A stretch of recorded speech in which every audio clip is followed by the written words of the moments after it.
Hi everyone, it's QuickyBaby and welcome back to World of Tanks, and today I'm going to have a very stressful situation, as are all, where you're at the end of the game, outnumbered, but hopefully not outgunned. Today I'm going to be luckily playing in the Cromwell Berlin. This is an absolute wonderful tank that I think if you're going to spend money inside World of Tanks, the Cromwell Berlin is definitely up there in the equation, the argument of getting this tank. It usually comes with a zero-skill Brothers-in-Arms crew, but then again, that doesn't really mean so much these days as it used to when you could go beyond 6 skills inside a crew. Back in the day, it was... I think the game is a lot better now, but back in the day, you know, going up to like 8 skills, 9 skills, each time it didn't matter quite so much. But when you think about things like firefighting, for example, that was only really a luxury that I feel that you could start to get once you had all of the skills that were more useful more of the time, right? Now that firefighting's just on your radio operator, I've pretty much got it on all of my heavies and all of my medium tanks, and the only vehicles I wouldn't have it on, maybe some of the more glass cannon tank destroyers that don't take so many hits, definitely not the artillery, and probably not light tanks as well, as radio operator skills are very important on light tanks. And it's crazy now how little damage I take from fires. Previously, sometimes I would burn for like 1,000. Now I'm only burning for kind of like 200 sometimes. It's amazing how much that firefighting crew can extinguish those horrible scenarios. And so now it definitely feels as if you might as well just take premium consumable, like a food consumable, on all of your vehicles, because the risk that you previously had for dropping the fire extinguisher doesn't really feel like a risk. And I guess you could argue, well, people could take a fire extinguisher and then use fuel instead of the food, but why would you ever use fuel apart from on maybe tanks that really have limited engine power, or also turret traverse dispersion? A lot of people realize that turret traverse speed is also affected by the premium consumable as well. But I digress. The Cromwell Berlin, that's what we're meant to be talking about here, not just this whole kind of like meta shift that's currently happening in World of Tanks. Ooh, talk about meta shift. Losing half of your hit points in an ammo rack to a KV3, whoa, that's not very good. And oh, nearly lost the rest of them to a T150 there. That would have been ugly at the start of this round. Probably wouldn't have made a YouTube video then, would it? Yeah. Again, Cromwell Berlin. Get to it, Uncle Scrublord. So this vehicle, it's just got damage per minute. It's got speed, 8 degrees of gun depression. This vehicle just absolutely claps. It's also quite sneaky, as we can see, so I guess the KV3 doesn't have the best of camos. It's not the best of camos, the best of view ranges, right? But it still allows us to just be able to hopefully get the jump at him and tag him once. Now all we've got to do is tag him another 10 times, or like another 9 times pretty much with the alpha damage of this vehicle. No, probably closer to 10, maybe we'll see. That's a daunting task, right, to have to shoot a heavy tank that much. But when you do reload in pretty much like 3 seconds or so, it doesn't feel like the biggest of deals. And the Cromwell Berlin is so dynamic. It's fast, it has pretty poor dispersion, but depending on what kind of equipment you choose to take on the tank, you can manage to get that down. Unfortunately, you can't use vert stabs, so you're never going to be able to have that advantage. But a lot of people end up taking a rotation device on the Cromwell Berlin. And you know what? A bounty rotation device would still be 15% if you want to go for like the ultimate combat Cromwell. Personally, for me, it's got to be Vent's gun rammer on this vehicle to maximize that firepower. That 2,076 base damage per minute is terrifying at tier 6, and this thing rips and tears until it is done. The crazy thing about this tank is... Oh, that was an awful shot. The Cromwell, I'm trying to get him tracked so I can lock him down. That's why I'm trying to aim for those tracks so much. The crazy thing about the Cromwell is it's been in the game since 2012, and it just hasn't been buffed since. So that's absolutely wild to think that... No wonder it was one of my favorite tanks back in the day. I used to play it all the time, the standard version of this vehicle, rather than the premium one, as that went into the game a few years later. Ooh! Only 12 damage from the Bishop. I think I can tank that. But yeah, I've been playing this tank since like 2012. October 2012 is when the Cromwell went into the game. Now, I vibed with the Cromwell, but as you all know, I really vibed with the Comet. It was just getting that little bit of turret armor, but also just getting those 4 degrees of extra gun depression for so many years. The Comet was like the only tank for 4 years that had that massive amount of gun depression before the Swedes came in and had to ruin it all. And then there's the Stridsvagn 74, which I believe has 15 degrees of gun depression, and a Cromwell, which has the gun depression, but also an autoloader and impossible to pen turret armor as well. Yeah, wait for Sweden to to stomp all over the British parade inside the game. Thank you for that, Sweden. Appreciate it very much. But still, even though, should we say, the novelty of those British tanks definitely tarnished a little bit by the addition of other tanks with great gun depression, they still remain. And, oh, that's a great shot. Shito SP, that's not something that you want to be able to sneak up on you. And well played to the T-29 for finishing him off. Oh, that one, I don't like that. I didn't mind the 12, but 116, that's a tax I'm not willing to pay, Bishop. This is not some kind of papal indulger situation. I'm not trying to absolve my sins of having played artillery a few times while eating one too many sandwiches on stream, okay? Can you go away, please, Bishop? Not interested. Not interested at all. But what I'm trying to do right now is try to proxy spot that KV-3 for the M10 RBFM without dying. But my T-29, you know what? He's full health. He's got a good gun, the 105mm. Probably not the best gun. Probably the best gun is to use the 90mm and spam gold on that tank. But for a free-to-play player and also for someone who just wants to have the convenience of the higher alpha damage, that gun rocks. And he seems to be getting this KV-3 fairly well. Unfortunately, however, looks like the enemy team are pushing through that east. They're going to find the left aim, possibly go for the 45 TP. And this game is starting to look ugly.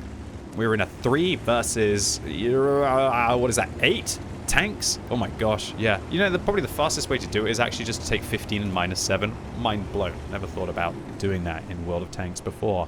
Wow, oh god, I wish this guy hadn't thought about doing that in World of Tanks. So my T-29 tried to dive on a KV-3, and can you honestly believe it that I managed to dodge that KV-3 shell? So after the T-29 literally just yeeted off a cliff and lost all of his hit points, we were momentarily in a 2 versus 7 scenario there. Well, it was actually a 2 versus 8 before I finished off momentarily a 2 versus 7 scenario against the... I need to not learn from that T-29. Obviously, stupidity is infectious. You need to have some kind of an antidote for it. Education? Maybe. Doesn't seem to work so well later on in life. Let's not go there. So right now, the T-45, or the 45 TP even, is locked in Mortal Kombat with an Oni. And oh, hello there, little boogie. Oh, good. Okay. That's where you've just got to hit and hope, I think, in that situation. Because if you miss, you know you're going to reload before he reloads again anyway, so you've got to take it. Bishop. Okay, nice dodge. Hopefully we get 2 in here. Maybe even 3. Come on, 3 round the corner, 3 round the corner, 3 round the... Oh, not quite. And there we go. With the Oni being vanquished by a Stug 3. Interesting that they were able to hit them from there. They must be above with the T-150. QuickyBaby is 1 versus 5. 300 hit points versus 1,477 hit points. How we're going to get through this one? Okay, well, the obvious play right now is to try and look to see how many hit points the enemy team have and try to whittle down the vulnerable tanks. This is a big moment. Gold round loaded. I don't have many of them left. Come on, baby. Come on, baby. I'm not going to find an angle. I don't want to waste the 7 gold rounds in case I need them against the T-150 later on. So let's try and find a different angle, hopefully without getting spotted. Oh, baby, that's what I like to see. Broadside of a big Japanese tank, and he turns to try and get his frontal armor towards me, but it's too little, too late. And the 1 versus 5 becomes a 1 versus 4. Yo, what? I don't know why I said yo, what at that time. Maybe he was just pinging the map. Okay, stupid is about to happen once again as the Stug drives down a cliff and manages to get themselves crushed. So now the 1 versus 5 becomes a 1 versus 3, and the artillery has come down the cliff as well. So we're going to go after this artillery. In this situation, it's just about getting guns out the game, even if the risk is about to happen. And the T-150 is going to crest the ridge, but even though they got 7 degrees of gun depression, it's not enough to be able to haunt me from above. I am not becoming Anakin in this situation. I will not be screaming, I hate you, T-150. At least I hope. Definitely not by the end of this game. So, now, the Bishop that haunted us earlier, who we managed to put a couple of shells in, we're still going to have to hit them 2 to 3 times to be able to finish them off. Because that thing has ridiculous amounts of hit points for low-tier tanks. Or a self-propelled gun, I should say. So I decided that I want to try and get to the back of this scenario, try and worm my way around these bushes to try and then be able to shoot the T-150 at long range. And we're going to make it. We're going to make it. Oh, no, you're kidding me. The T-150's on the warpath, but thank goodness the T-150 misses. I missed one of my shells. I got standard rounds loaded here, and I just got to yeet down this slope as quickly as possible. I land, I repair, Gotta go, gotta go, gotta go. Look to my right to see if there's anywhere to be able to get in cover. Shoot the T-150, fail to damage him, and manage to get behind the rock. The T-150 actually fires at me, which means I've got one more opportunity to shoot, but the shell goes wide, and everything seems to be a nightmare right now. So I'm a one-shot for him, but I've got to shoot him 3 to 4 times to be able to remove him from this game. The artillery misses me, and man, how much more stress can you have? Caught round a rock with a British self-propelled gun that can pretty much shoot you from anywhere on the map. And I just realized I got to take my chances right now. I've got to try and go for him. There's 126 hit points, now 61 hit points with a 3-shot. We locked down the tracks of the T-150, but I don't feel like I can poke around that corner with the bishop managing to shoot me. Otherwise, I would be farming this guy right now. I need to bait the shell from the artillery. That's what I'm trying to do. I'm trying to put my tracks further and further around the corner to bait the artillery. There's the shell that I needed. That means that I can come out around the corner very, very carefully, put a shot into his tracks again, and now I should be able to find a pixel on the top of his vehicle and a nice double high roll. Very lucky there to be able to finish him off, and I'm happy about that. That means a top gun is now secured, and our 1 versus 5 becomes a 1 versus 1 against that pesky bishop that's been harassing us this whole time. So I'm going to drive directly away from the bishop. The bishop's going to blind fire. I go into the cap circle momentarily, but right now I want to get distance. This bishop doesn't have very good sight. They're old, they're elderly, they're like me, they start to need glasses, although hopefully it's gone a little bit further with regards to the British self-propelled gun here. And what we need to do is try and control the distance, get long range, and to always try and match your strengths against your opponent's weaknesses. That's what you've got to do inside World of Tanks. Just notice that it looks like it's getting a little bit hot in here. And I'm not just talking about the wildfires that are blooming up above us. So now what do I have to do? Do I go up and around and try to hunt the bishop in close quarters combat? I don't think that's the case. Also, he could be hiding in a whole multitude of bushes up towards this location on the map. They could be hiding in any of these bushes around here. And how am I going to be able to dig them out? It'll become a proxy spot situation. And considering that I nearly got unfortunate against the T-150, it's not a risk that I'm willing to take. So instead, I decide to go into the cap circle. Now, in this situation, I think I shouldn't go in the bushes, because the bushes are where he's going to blind fire. If I'm an arty right now and I'm looking where I'm going to fire, I'd fire here, here, here, here, here, here, here, here, here. And considering he gets to shoot at me like 10 times, exactly, right into the bush there. But the bishop actually exposes himself. So we managed to hit 1. Now they're down to a 1-shot, and the pressure is on them.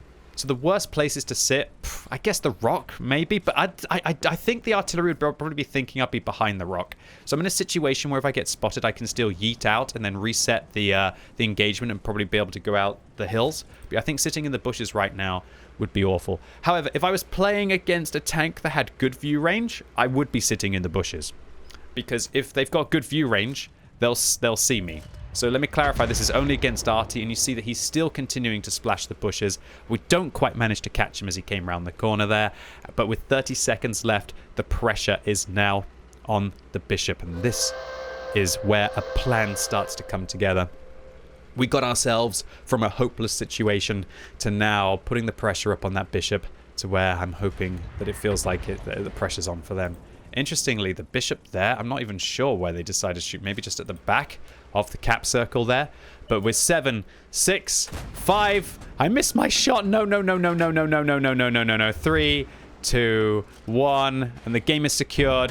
Let's get the kill. And they actually even tried it at the end. That would have been horrendous. But with the cap secured, even if they hit us with that final shell, we should have still been okay. And ladies and gentlemen, boys and girls, that's why I fell in love with the Cromwell and the Comet back in 2012, and why 12 years later, even after their first introduction to the game, I would thoroughly recommend you consider playing one of these vehicles. It's a must-have tank inside World of Tanks. And I don't just mean the premium version of this vehicle, because you can spam a few extra gold, make a bit of extra crew training, then you can either get your tank crew up to 6 skills, and then just be able to convert those books to be able to dump into other crews. You can get the tech tree tank as well, and the tech tree tank is just as fun.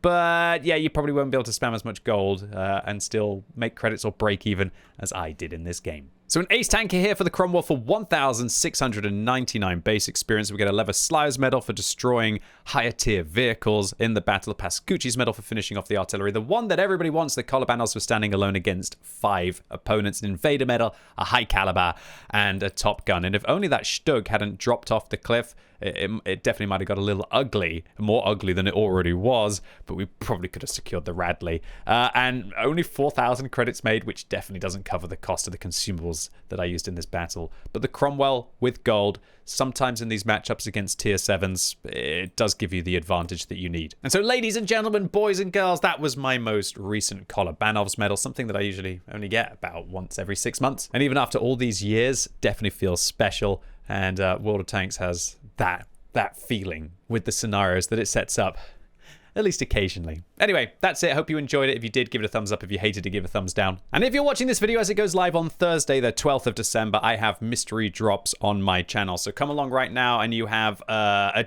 small chance, a very, very, very small chance of getting an IS-6 or a little tier 2 French wheelie. But the majority of you are going to get 150,000 credits of premium consumables. So really looking forward to seeing you all live right now on twitch.tv/QuickyBaby. And as always, thank you so much for watching. You've been epic and hopefully I'll see you soon.